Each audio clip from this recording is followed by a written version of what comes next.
radical left has taken over the Democratic Party.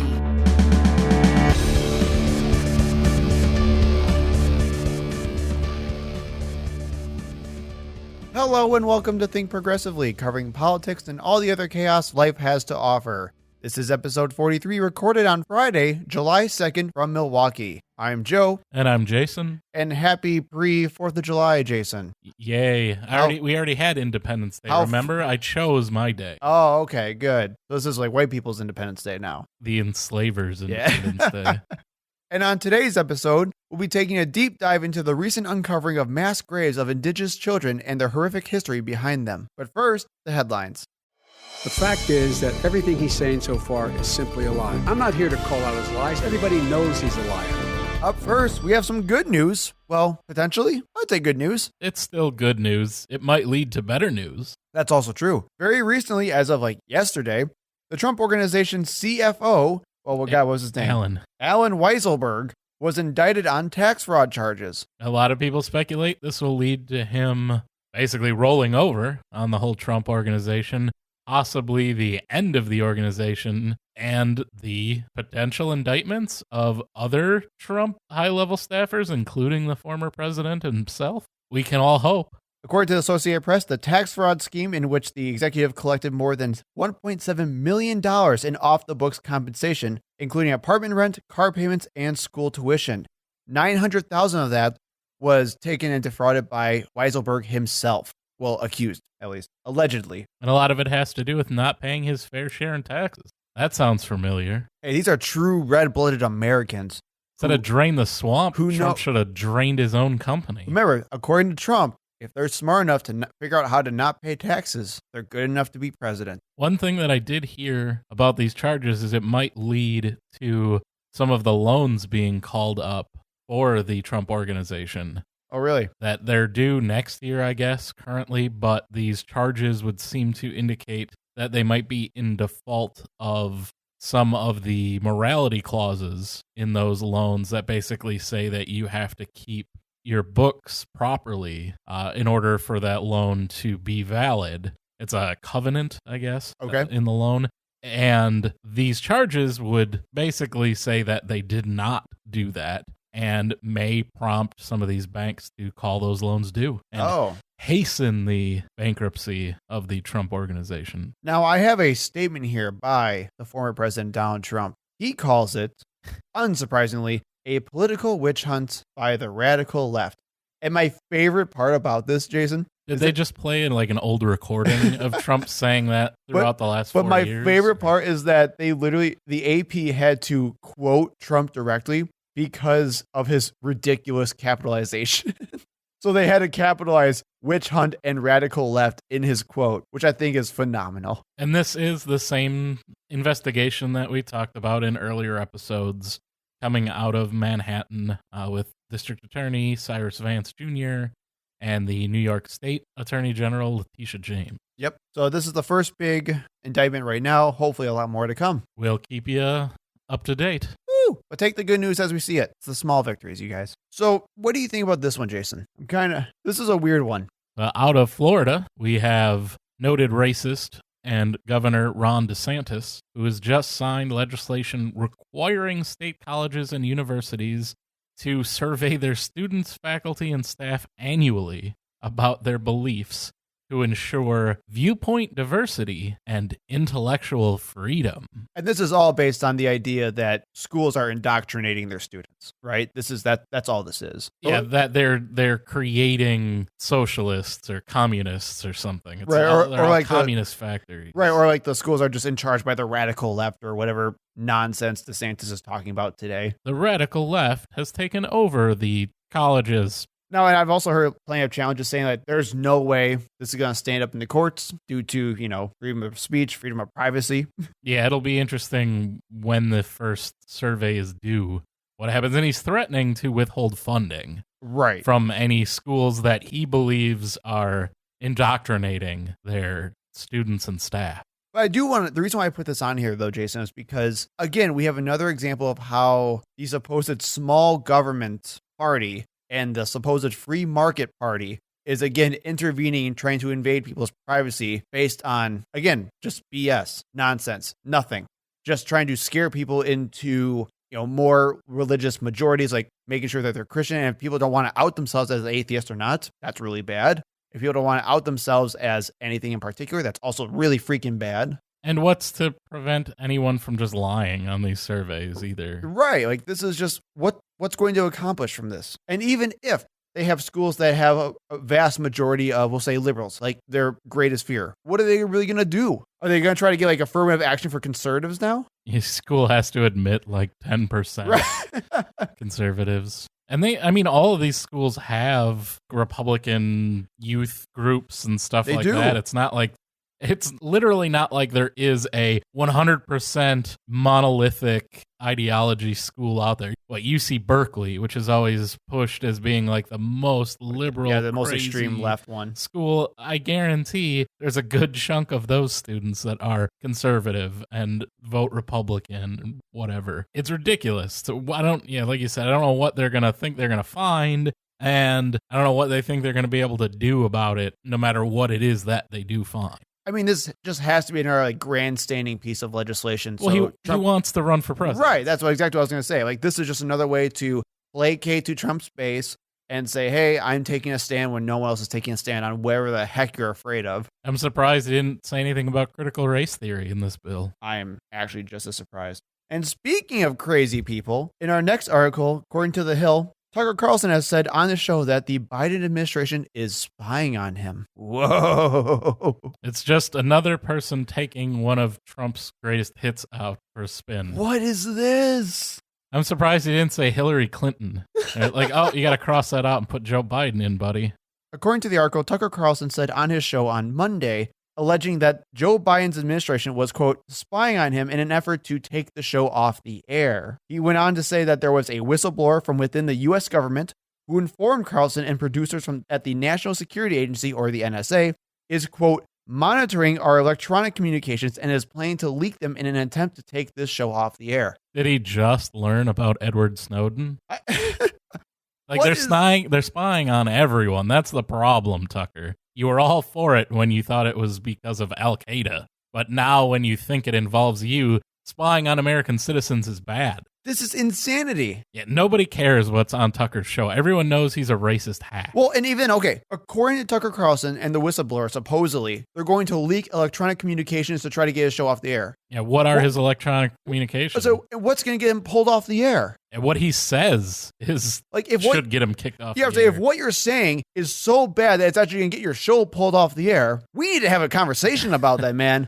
He's espoused the white replacement theory openly on his show. What could he possibly say at this point? And this is so insane that it actually got enough, because it's Tucker Carlson, right? It got enough traction that the NSA had to make a statement saying that Tucker's allegations were completely false. How ridiculous is this that we actually have to have government organizations fully claim saying, no, we're not spying on a Fox News host? To be perfectly honest with you, I would not be surprised if they actually were. They were spying on Tucker Carlson. But again, I don't think it has anything to do with trying to take his show off the air. As has been proven, the NSA is capable of spying on everyone. And Tucker Carlson is a very influential person in American politics. So for them to be actively spying on him, I really wouldn't be too surprised. It doesn't have anything to do with Joe Biden or his specific administration. It's overall the security apparatus and intelligence apparatus of the United States is ridiculously overpowered and violates the rights of American citizens every day. But I do want to read the tweet from the NSA here. So this is what they made up for their statement about Tucker Carlson. On June 28th, 2021, Tucker Carlson alleged that the National Security Agency has been, quote, monitoring our electronic communications and is planning to leak them in an attempt to take this show off the air. This allegation is untrue. Tucker Carlson has never been an intelligence target of the agency, and the NSA has never had any plans to try to take his program off the air. NSA has a foreign intelligence mission. We target foreign powers to generate insights on foreign activities that could harm the United States, with limited exceptions. For example, in an emergency, the NSA may not target a U.S. citizen without a court order that explicitly authorizes the targeting. They just house all of the communication just for fun. So yeah, like, do I trust the NSA? Not at all. Is it what Tucker Carlson is saying, and it's some kind of liberal agenda to target him because he dares to speak the truth? No, that's not correct at all either. Well, and I'm super concerned because this is more of the fear-mongering stuff that you talked about. I mean, for God's sakes, he went on to say, literally, there is a war on terror now being waged against American citizens. And my answer is yes, and there has been for a long time. That's why we have an American citizen in Russia who will not come back in the United States without facing prosecution for telling us all that this is happening. This is just insane, man. I hate Tucker Carlson. I hate him so much. He is a terrible person. I wish the NSA would try to shut down Tucker Carlson's show. Oh, wouldn't that be My great? guess is a lot of people at the NSA love Tucker Carlson's show. Now for a story I will get all upset over. Wisconsin GOP leaders say Trump is misinformed after the former president claimed they are hiding election corruption. This story is fantastic. The more I read this story, the more disgusted I became. All right, let me have it. I'm ready. This came after the Wisconsin State Republican Convention, where before the convention started, Donald Trump issued a statement basically attacking Wisconsin Republicans for not trying to overturn the results of the election, even though they kind of did, but apparently they didn't do it well enough. The statement from Trump was, Wisconsin Republican leaders Robin Vos, Chris Kapenga, and David LeMahieu are working hard to cover up election corruption in Wisconsin. Don't fall for their lies. These Republican. all in capital Republican leaders And, well, quote, leaders. need to step up and support the people who elected them by providing them a full forensic investigation, whatever he thinks that means. If they don't, Bring on the cyber ninjas. I have little doubt that they will be primaried and quickly run out of office. Oh, please. Donald Yes, Trump, anything you can do to get Robin Yeah. Vos out of office. go to I'm war with Robin Vos. It'd all be for it. fantastic. Please, please, please do it. And this comes basically just before, The GOP convention starts. and all they're doing is falling over themselves trying to kiss his butt as Yep. hard as they possibly can. Oh, it's so glorious. I think at least 3 of them were halfway up his colon by the time the convention was over. There was even a small group of delegates who brought forward a resolution calling for Robin Voss's resignation, alleging the election investigation isn't real. But unfortunately, that measure failed overwhelmingly. As we've said in the past, Robin Voss has used state money to hire private investigators to investigate the election. They've sent people over to Arizona to watch that so they can get an idea of the garbage they're going to do here. We've already had a recount, which, because the race was close enough to automatically trigger that. Only in 2 counties. Yeah, only in, of course, The bluest Milwaukee counties. County and Dane County, where Milwaukee and Madison are. And they've also hired a former Supreme Court justice to lead this investigation into election corruption. But apparently that's not enough for Donald Trump because, I don't know, they're not saying that the Yeah, election was a fraud. I don't know outright. what Trump wants here. Well, he knows that the investigation can't result in him being declared president. So I think he's upset about that. And he's, that's what he's railing against, because in his mind, you just don't care about the laws or the Constitution. And you just say, hey, if we find any evidence of any wrongdoing, Donald Trump is president, which is what he wants. Right. They can't do that, but he doesn't care. Because he's a crazy person. And there's a lot of statements from these targeted lawmakers just trying everything they can do to signal to the president that they're on his side. Robin Voss said that he thinks it's one of those cases where the president was just misinformed by his staff, or he didn't see the media reports. Oh, it's not that he's an idiot blowhard. His staffs are just idiot blowhards. Right. Just It's somebody on misinforming. his staff just told him the wrong information. He's got, low blood sugar. It's Yes, throw the staff under the bus. I do love Chris Campega's quote here, which is like, I feel I need to respond even though you will likely never hear of it, as the power of your pen to mine is like Thor's hammer to a bobby pin. Yeah, you just hear the sucking noises. Shut up. As you're reading that. Get out of here with that. Second, you owe me a round of golf at the club of your choice. Yeah, and also, can I play golf? Get out of here. Please. Little loser. Let me hold your club. So nothing really came out of this. And it gets better. Like, if you keep reading, Capenga also said, I write this as I am about to board a plane due to a family medical emergency. In addition to my Trump socks, I will pull up my Trump Pence mask when I board the plane. I figure if the liberals are going to force me to wear a mask, I'm going to make it as painful for them as possible. Oh, yeah, you make it so painful for us. If I saw someone wearing a Trump Pence face mask, I would point and laugh. Right. God. And then if I knew that he was a Republican state legislator, I would probably spit in his mouth. But that's a whole other thing. But the whole thing is, okay, let me dispel this myth. I'm not going to force any Republican to wear a face mask, Joe. I personally ask any Republican who is not comfortable wearing a mask to take it off. Take your mask off. Don't wear a mask. Go down to your nearest hospital. Go in the ICU. Find someone who has COVID and tongue kiss them like they are Trump's butthole. That's it. You don't have to wear them. I want you to get it, man. Come on, go for it. It's not real. It's all a Chinese hoax. So, yes, Representative Capenga, don't wear a mask. Please don't. Go kiss an ICU COVID patient. It'll really own the libs. You gotta love a good cat fight. Yeah, I love that just like his own children, as much as they crave his love, Donald Trump still hates them all. Except for Ivanka. Right. Screw Eric. Did you see the, we won't talk too much about this, but like Trump in an interview was asked about how Melania Trump was doing, and he like kind of freaked out and talked about. What was his answer? How am I supposed to know?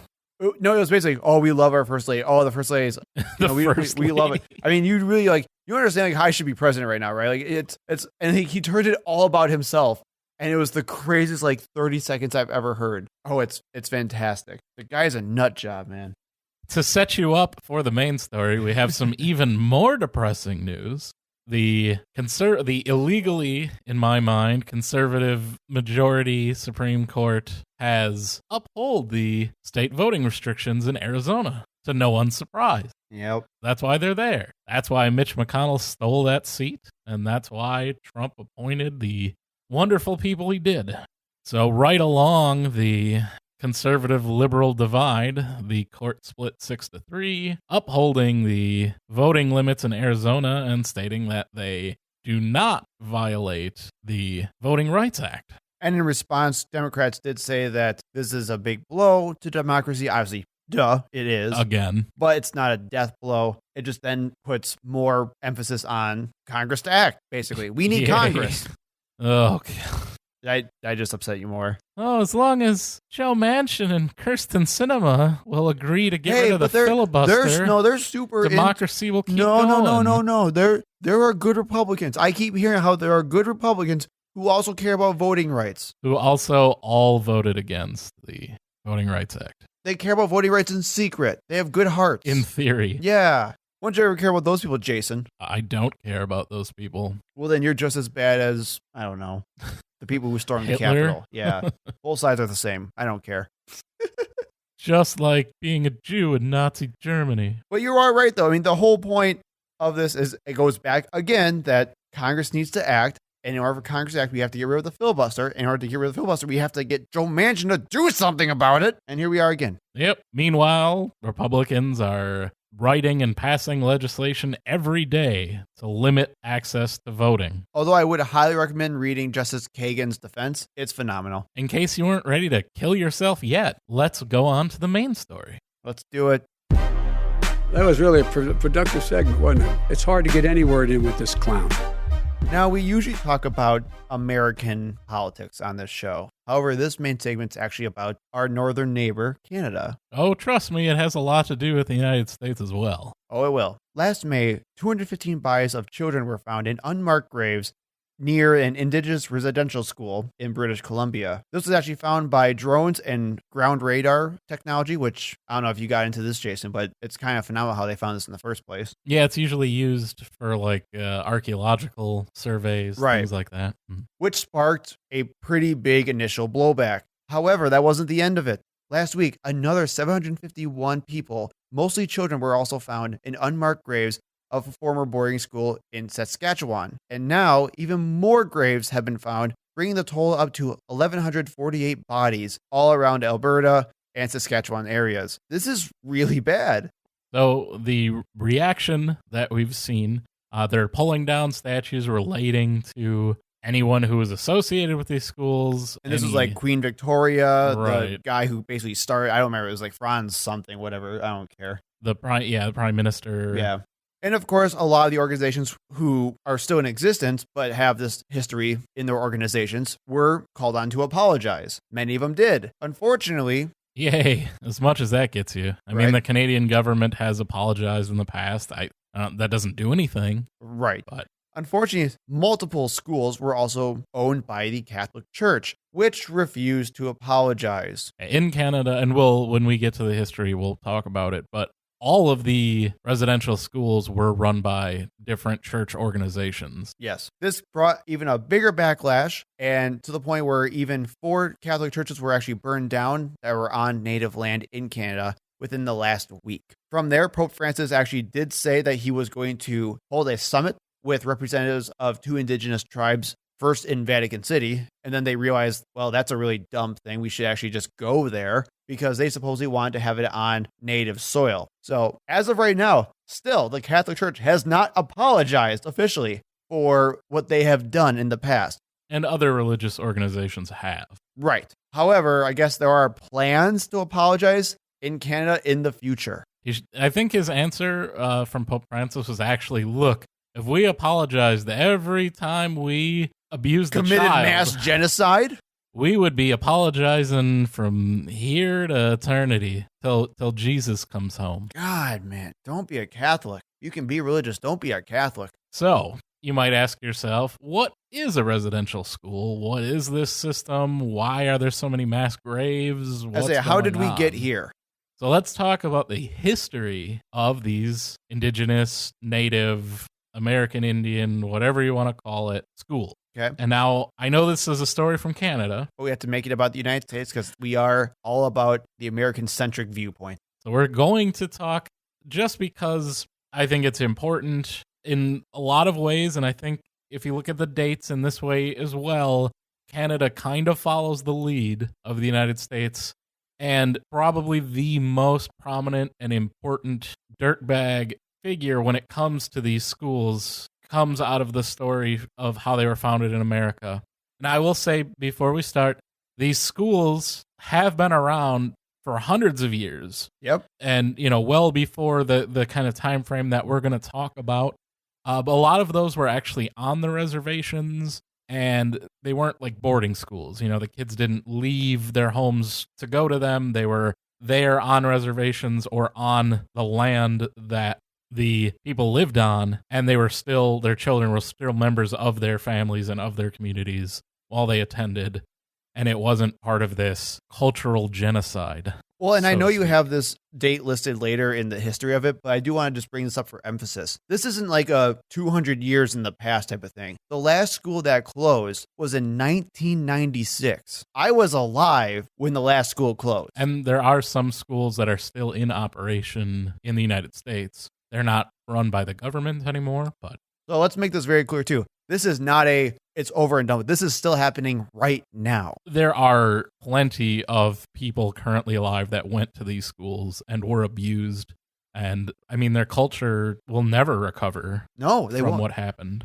But let's Let's go into the history. start. So, the organized government funding of these schools you can trace back to the Civilization Fund Act of 1819, where federal funds were allocated to schools designed to educate Native Americans in the way of the white man. The goal was to civilize Native Americans by teaching them reading and writing in the missionary schools. Later on, near the end of the 19th century, there was more emphasis on forcing them to give up their native religions, culture, and languages. This act led to the formation of 52 schools over the next decade, administered by either the federal government or Christian missions. And these are just in the United States. Correct. We're not going to, we'll get to the history in Canada next, but for right now, we're going to go through the U.S. I'm not going to do a back and forth as we go through. I'm just going to do U.S. history first, and then we'll do Canada. The Civilization Fund Act also set up the Bureau of Indian Affairs in the War Department in 1824, in part to administer this fund. It was $10,000 a year that went to educating the Native Americans. That act, along with the peace policy of President Ulysses S. Grant in 1869, is what set the stage for the Indian boarding school system at the end of the 1800s. So that's when it really kind of gets rolling, both in the United States and Canada, was at the end of the 1800s. A quote from President Grant: "The proper treatment of the original occupants of the land, the Indian, is one deserving of careful study. I will favor any course towards them which tends to their civilization, Christianization, and ultimate citizenship." That is from his first inaugural address. He was a believer in the assimilation theory, and that's where these boarding schools, these residential schools, come from. The idea that Native Americans have to be brought into white Christian society, and it's very heavily religious. That's why religions run all these schools. It's, you need to give up your savage ways and learn to be a proper Christian. So we'll talk about the most famous Indian school. I don't like to use the term Indian, because it's incorrect. I don't think it's offensive. It's confusing. Well, it's just incorrect, like you said. Yeah. But this is what they it's what it was called. Yeah. This is the Carlisle Industrial Indian School. And before I get to all the bad stuff, I'll just bring up kind of what a lot of people know them for. They had a very famous football program. You know, you ever hear like little kids play football? They call it Pop Warner. Oh, okay. Pop Warner was a coach at the Carlisle Indian School. Oh, I've never made that connection. Also, their most famous graduate, Jim Thorpe, who is pretty much known as the greatest American athlete of all time. Professional baseball player, played for the New York Giants. He won 2 Olympic gold medals in the pentathlon and decathlon. He also played minor league baseball here in Milwaukee for the Milwaukee Brewers in the early 20s. He was a professional football player. He's in the Professional Football Hall of Fame, one of the greatest two-way athletes ever. He even, and this is less well known, I didn't know until I was researching for this, and they're just starting to uncover some of the evidence. Like somebody found an old advertisement for this. He was a professional basketball player as well. Oh my! So just amazing athlete, has done more than I think I don't think it's possible to match his accomplishments in this day and age. Not in this day. Are so specialized. But that's the good stuff of their very famous program, and produced a famous coach and probably the most famous athlete from America of all time. Now everything else, which is not as good. It was founded by Richard Henry Pratt, who was a brigadier general in the U.S. Army. He developed the idea of forced education on Native American prisoners of war at Fort Marion in St. Augustine, Florida. So that's where he basically comes up with this thought of, well, we need to educate them. That's the path to salvation. Oh, God. And on November 1st, 1879, he founded the Carlisle Indian Industrial School in Carlisle, Pennsylvania, the first of many non-reservation boarding schools for Native Americans. So this is not on Native land. It's very far from the area that a lot of these children would be coming from. So they would just take them, capture them, kidnap them, whatever they had to do, and just bring them here to assimilate them. Yes, many of them forcibly. Some, if you put yourself in the position of a Native American parent, kind of at the end of the American Indian Wars, and everything, their land is being taken from them, treaties are being broken, they're on these forced marches into reservations. For a lot of them, they think that's the only way their children will survive. They're being starved by the people that are supposed to be their advocates, the Indian agents. Everything is being taken from them. Their way of life is dying. And so for a lot of people, they voluntarily sent their children away to these schools so that they could be protected and they would live, which, was their big concern. Not, certainly there were many, many taken against their will as well. But either way. Except these sound more like internment camps. Well, we'll talk about it. Oh, Jesus. I've got some quotes from General Pratt here. A great general has said that the only good Indian is a dead one, and that high sanction of his destruction has been an enormous factor in promoting Indian massacres. In a sense, I agree with the sentiment, but only in this, that all the Indian there is in the race should be dead. Kill the Indian in him and save the man. Now that, if there's one theme that would be repeated over and over again, this quote. It's kill the Indian in the Indian. Kill the Indian, save the man. Yeah. That quote is everywhere in both Canada and the U.S. All of these schools, that's the motto. That is the rallying cry of all of these people that believed in assimilation. Kill the Indian, save the man. If you come away with nothing else, that is the official policy of the United States and Canadian government. Kill the Indian, save the man. They wanted to eradicate their culture so that they didn't have to eradicate their race. Why should we be talking about critical race theory again? I just can't think of anything. We can't say that America was bad. And I didn't see this in the 1776 report.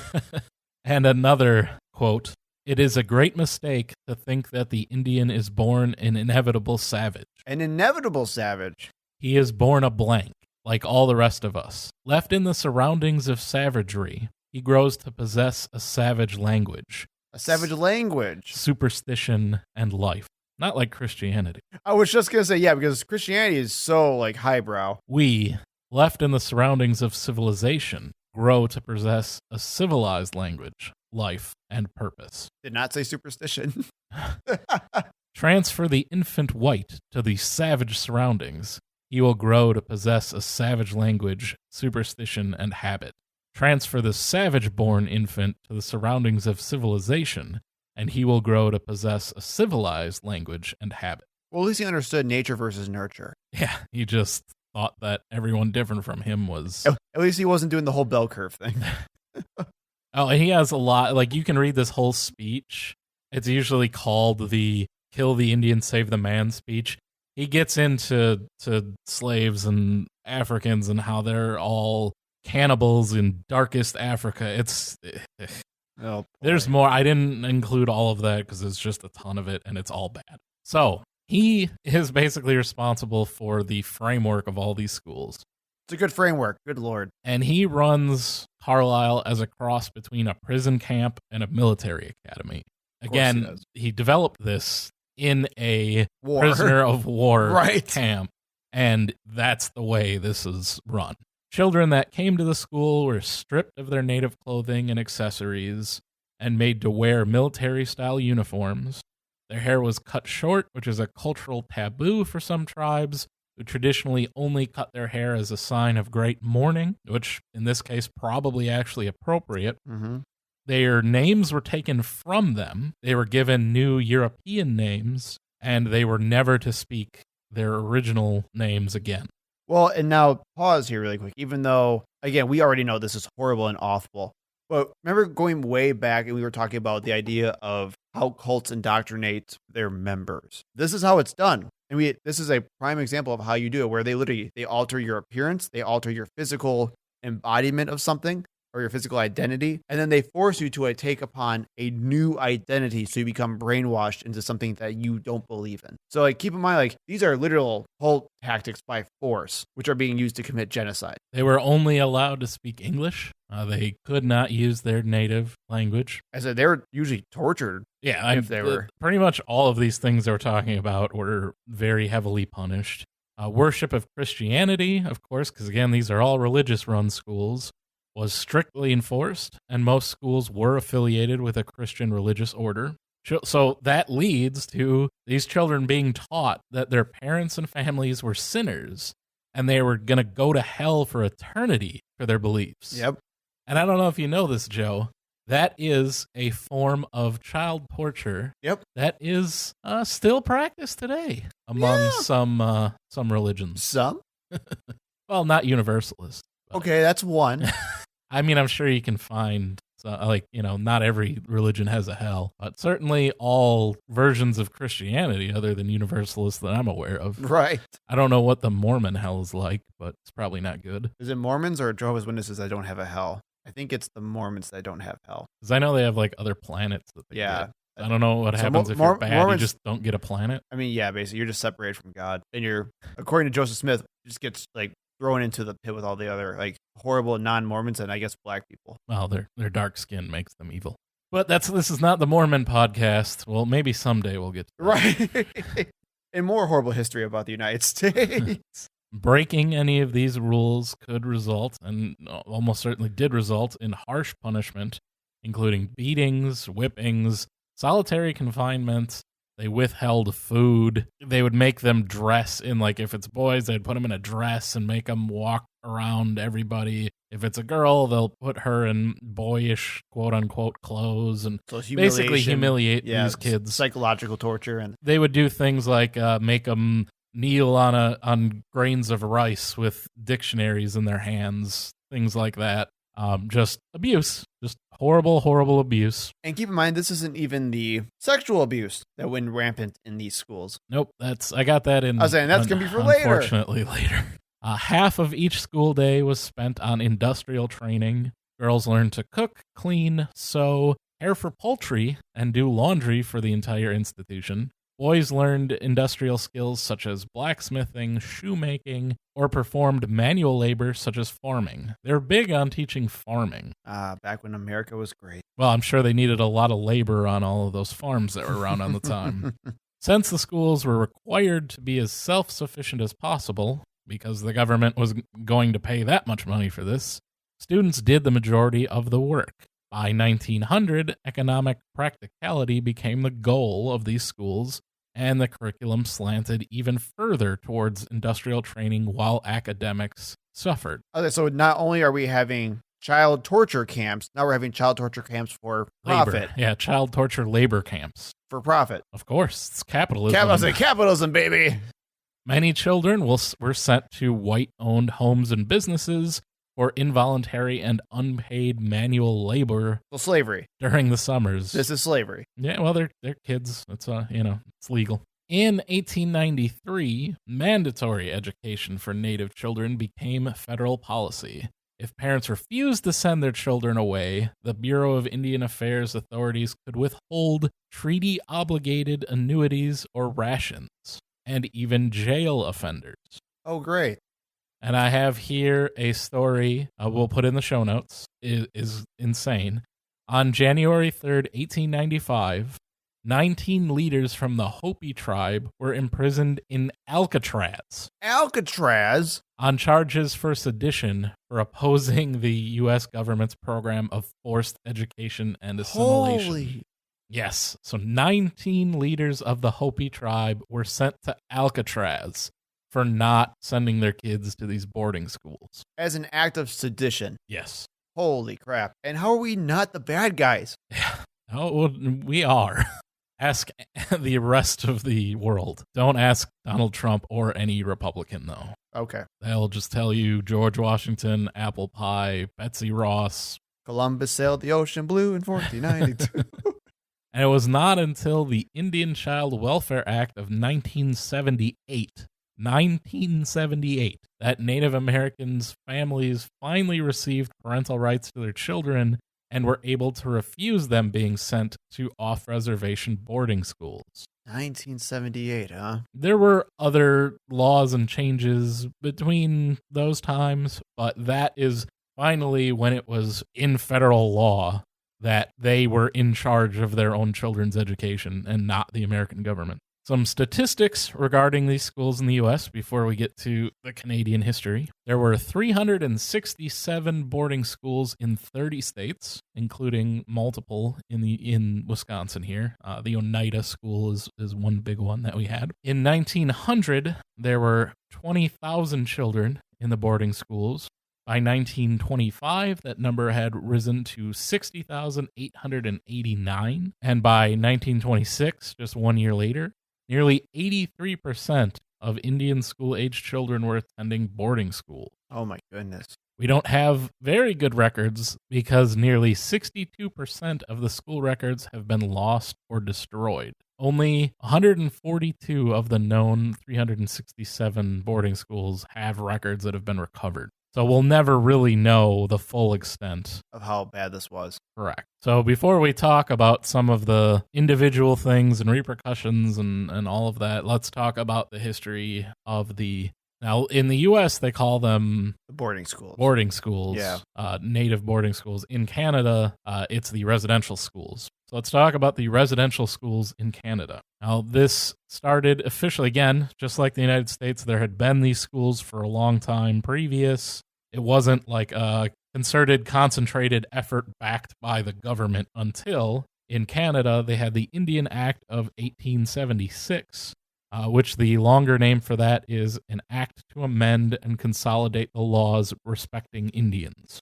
In this act, the Canadian government was required to provide Indigenous youth with an education and to assimilate them into Canadian society. So similar to what we saw with the United States. Yeah, again, very similar, kind of follows suit, just usually a year or two later.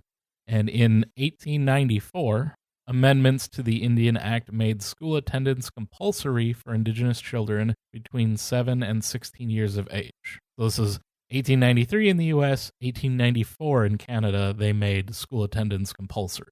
After visiting 35 residential schools, Dr. Peter Henderson Bryce, who was the chief medical officer for Canada's Department of the Interior and Indian Affairs, revealed that Indigenous children were dying at alarming rates, with the mortality rate of enrolled students as high as 25%. 1 in 4. And this number climbs even higher to 69% after the students left school. The mortality climbs to 69%. So almost 3/4, so more than 2/3. holy. And that's one of the reasons we get all of these mass graves. At its height around 1930, the residential school system totaled 80 schools with an enrollment of over 17,000. Which doesn't sound like a lot, but you have to remember the population differences in Canada. The Roman Catholic Church operated 3/5 of the schools, the Anglican Church 1/4, and the United and Presbyterian churches the rest. And here we'll talk about kind of the decline of these schools and what happened to them over the years in Canada. On January 1st, 1955, the federal government takes control over the administration of many church-run residential schools in the north, and it wasn't until January 1st, 1969, that the government took responsibility for the remaining schools from the churches that were running them. Why do you think there was such a delay? I'm guessing it had to be political issues there. The North is more remote. Right. In Canada, when people think of Canada, the frozen North, I mean, they're really thinking of the more northern. Here in Wisconsin, a lot of Wisconsin is more northern than some of the bigger cities in Canada, like Toronto, which there's a completely different political environment between those two areas. And as you said earlier, it wasn't until, again, January 1st, and it must be a Canadian thing that their laws don't take effect until the next year. Yeah, something like that. January 1st, 1996, the last federally run facility, Gordon's Residential School in Saskatchewan, closes. And as we said, there are still schools around in the United States, but they're generally run by the churches. The individual tribes this point. So they're not under government control.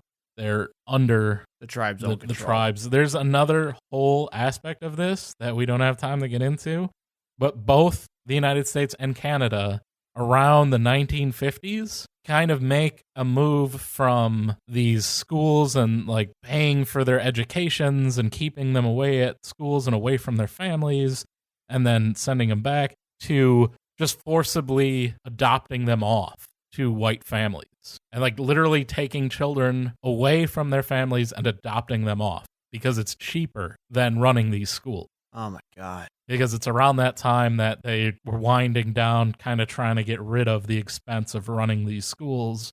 They're not as cheap as they used to be. And so the solution, quote unquote, changes from these boarding schools to forced adoptions. So that's a whole other worse thing, but we won't even get into that. I mentioned it. You can look it up. It's horrible. If you have the stomach for it. Yeah. So what's up with the deaths? Yeah. So we started this by saying that they're finding all these mass graves near these residential schools in Canada. We talked about the mortality rate being so high. Mm-hmm. What's going on? And as we said, physical and sexual abuse were not just common, but rampant. Like, that was the norm. In these schools. Well, we said the Catholic Church ran 3/5 of the ones in Canada. What do you think? Right. Reports of abuse were often ignored or, even worse, led to further punishments. Also, sadly unsurprising.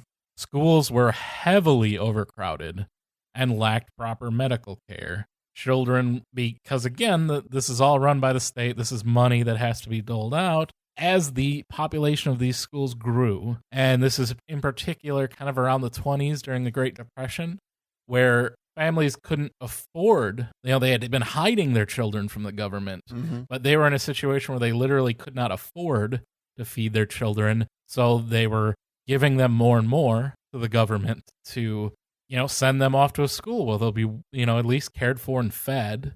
But this led to even more overcrowding, and because they didn't have the resources in place. The government wasn't going to spend more money on the Indian schools, so the food rations were getting less and less as well per student, and they were often malnourished, which led to them being very vulnerable to illness.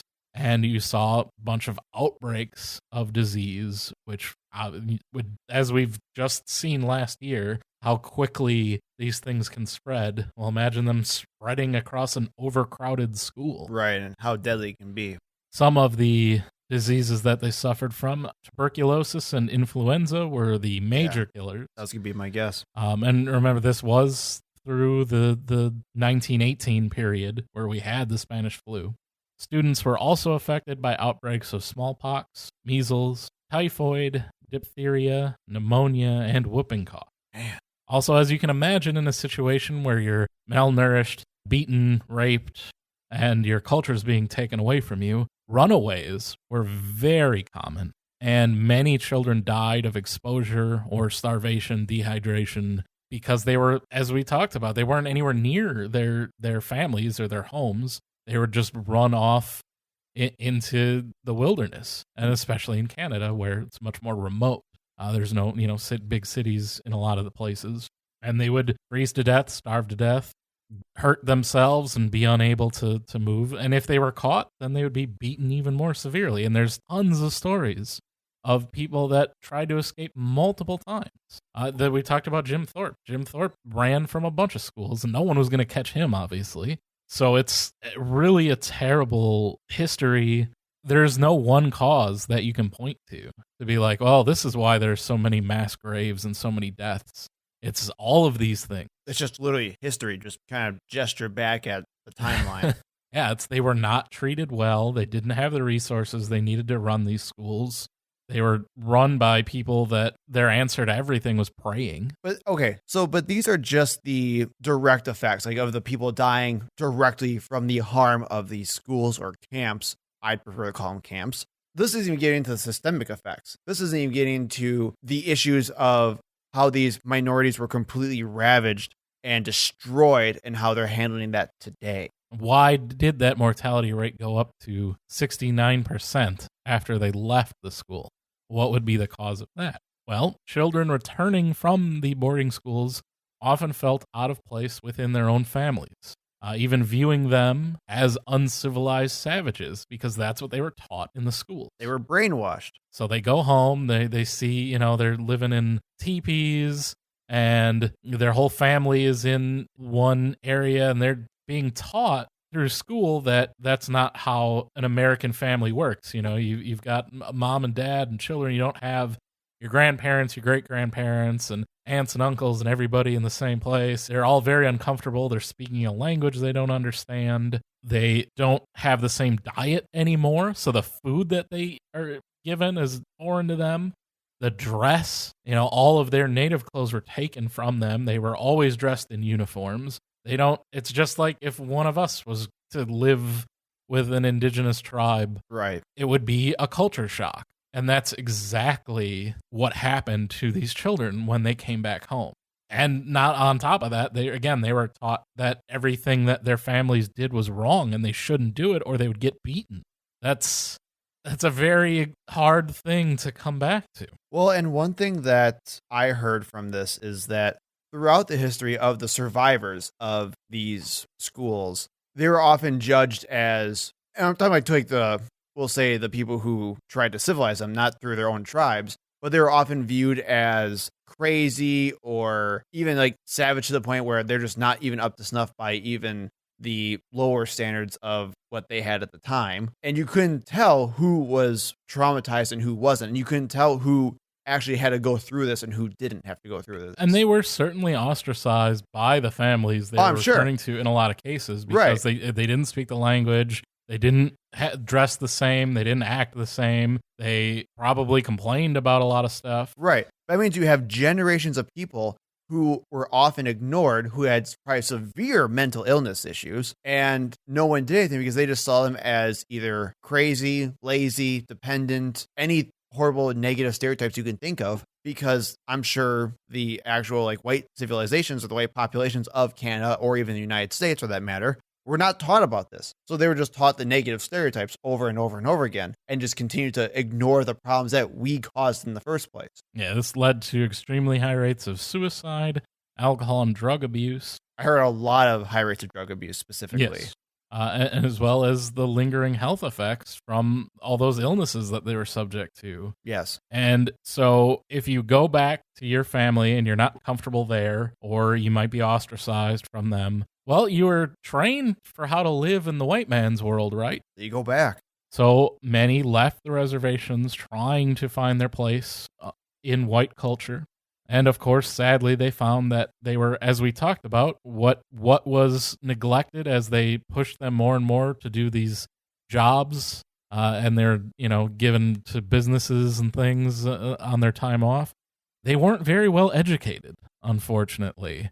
The quality of their education was very poor. Most of them could speak English and they knew how to pray, but that was about it. And the training that they received was for menial labor, things that were very low paying, that who wants to do that work? Very hard work. And so your life is just garbage. Well, we talked about the idea of having to fill the farms and the plantations. Pick vegetables and clean houses. That's really what they were trained to do. And that is a difficult thing. It's not like they gave them modern, they were trained for blacksmithing, but we're talking about, 1930s United States, that there's not much of a call for a blacksmith.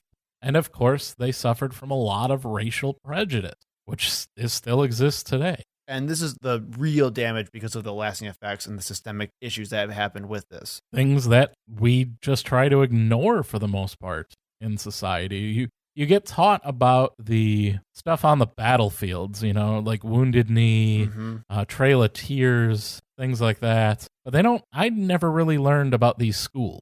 No. And we live in a state that had multiple. Well, and that's where a lot of the shock came from with Canada, because while they knew very, we'll say, vaguely about these schools, these new discoveries of all these unmarked graves really brought that back into focus. Yeah, your country did this. Your country committed mass genocide. One of the big landmarks in Carlisle where they had a very large cemetery there because there were a lot of children who died. You wouldn't think of a college, a prestigious boarding school that you would send your children to would have a large cemetery next to it. Oh, what's that? Oh, yeah, that's all the kids that died. Yeah, here. Jimmy over there just couldn't cut it. He failed history, and then, we just didn't feed him for a week. And then he killed himself.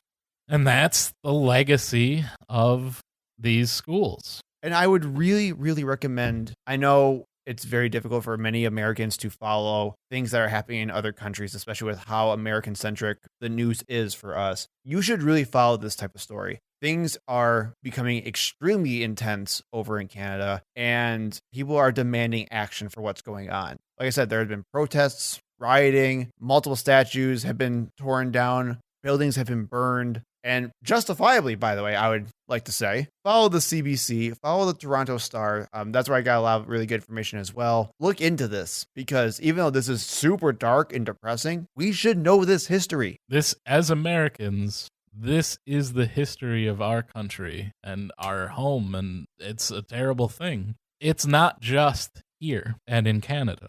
This same history is also prevalent in Australia and New Zealand with the Aboriginal peoples there. Yes. And it's a debt that we owe, much like we talked about with Juneteenth and the debt that we owe from slavery.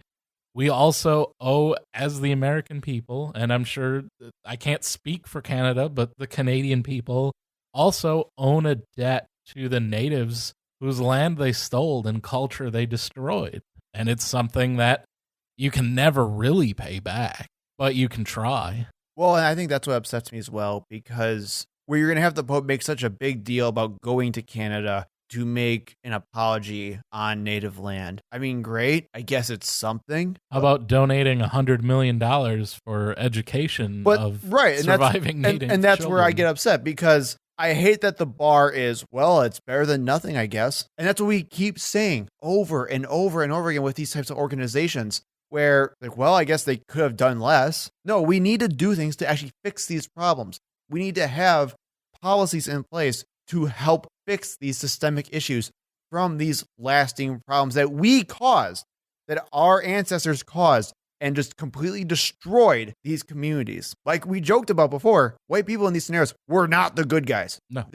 They are, avoided from any other term I could probably even think of. It's just evil. We're the oppressive colonialists.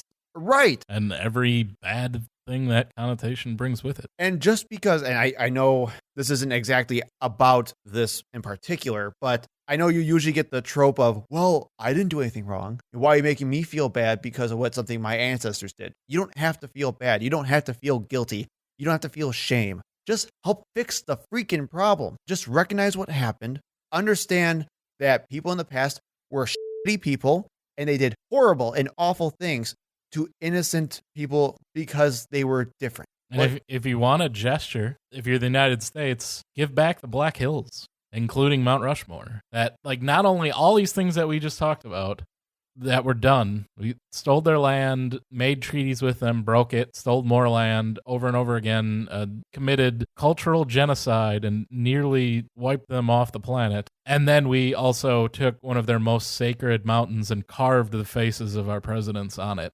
And I've had that internal debate before, which is like, how upset should we be about Mount Rushmore? Because I've had a lot of friends who are much more left and woke than I am, where they're saying, well, screw Mount Rushmore. I hate Mount Rushmore. It's awful. It's oppressive. It's a sign of oppression. I'm like, yeah, I understand it, but we can still probably enjoy it. Stories like these. I saw it. Have you been there? Nah. It's not that great, honestly. That's actually why I don't, because I've heard it's not that great. And it's such a thumb in the eye. Right. Well, and that's exactly my that point. It's not, we need to give it back. If they want to blow it up, they can blow it up. If they want to charge the admission fees and get the money from it and help like establish something from that, that's fine. I don't really care. It's their land. It belongs to them. The treaty is supposed to be like the most binding contract the United States can make is with a treaty, and we broke it multiple times. Yeah. It's their land. They can do whatever they want with it. I've seen a Crazy Horse. Now, that is actually an impressive monument. Hopefully, I hope it's completed in my lifetime. I don't think it will be.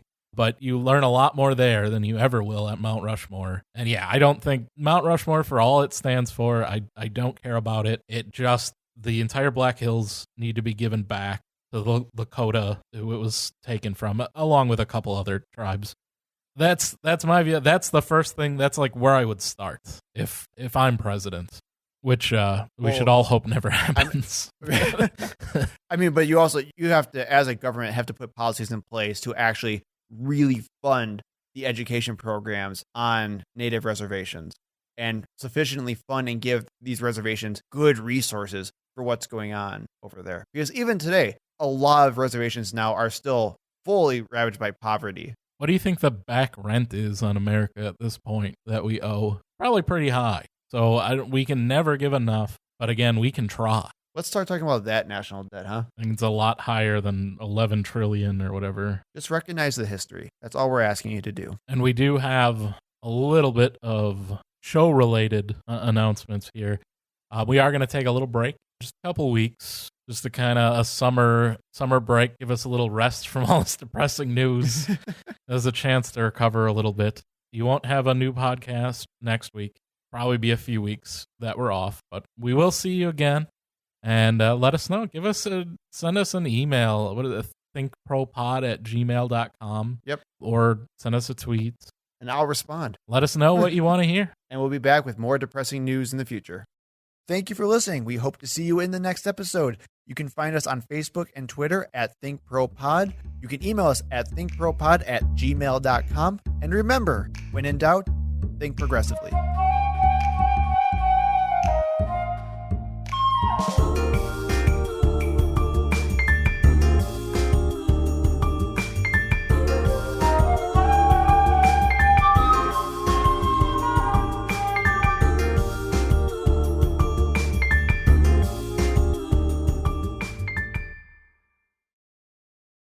And on today's episode, we'll be taking a deep dive into the recent uncovering. He'll literally read anything off the teleprompter, ladies and gentlemen. And on today's episode, we'll be taking a deep dive into the recent uncovering of mass graves of Indigenous children and the horrific history behind them in Canada. But first, the headlines. Actually, I put behind them, not in Canada, because I actually have more about the U.S. than I do Canada. Damn it. I'm like, see, I don't just read. I can ad-lib. And on today's episode, oh, God. With the mortality rate of